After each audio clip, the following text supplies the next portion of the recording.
2 বছরের বিরতির পর বড় পর্দায় ফিরছেন অভিনেত্রী অপু বিশ্বাস। নতুন সিনেমার নাম সিক্রেট, পরিচালনা করছেন বন্ধন বিশ্বাস। এটি তাদের তৃতীয় যৌথ কাজ। আগে তারা কাজ করেছিলেন ছায়াবৃক্ষ ও লাল শাড়িতে।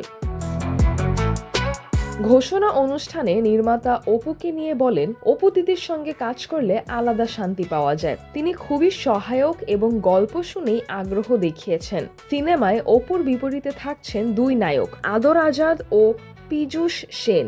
অপু বলেন, দীর্ঘ বিরতির পর বড় পর্দায় ফিরে আসছে। বন্ধন বিশ্বাস একজন পরীক্ষিত পরিচালক, তার সঙ্গে কাজ সবসময় আনন্দদায়ক। আশা করি দর্শকরা সিনেমাটি ভালোভাবে গ্রহণ করবেন। সিনেমার প্রযোজনা করছে MK প্রোডাকশন। পীযূষ সেন অভিনয়ের পাশাপাশি প্রযোজকও। অপু বলেন, অনেক প্রযোজক শাকিব খান ছাড়া সিনেমা করতে চায় না।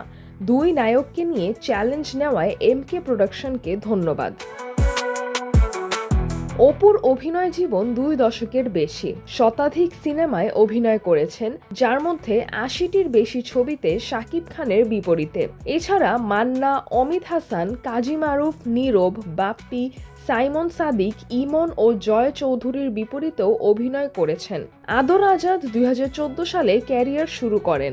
নাটক ও বিজ্ঞাপনের পাশাপাশি সিনেমাতেও নিয়মিত কাজ করছেন। পীযূষ সেন ছোট পর্দার পরিচিত মুখ। 10 বছর ধরে 200টির বেশি নাটকে অভিনয় করেছেন। সিক্রেট তার প্রথম সিনেমা এবং প্রযোজনাতেও যুক্ত। পরিচালক জানিয়েছেন, তার চরিত্র খুবই গুরুত্বপূর্ণ। নতুন বছরের শুরুতে শুটিং শুরু হবে। ঢাকায় শুরু হলেও কক্সবাজারে কয়েকদিন শুটিং হবে। পরিচালক আশা প্রকাশ করেছেন, এটি দর্শকের জন্য নতুন চমক হবে। সিজরাতুল আভা, দৈনিক আওয়ার বাংলাদেশ।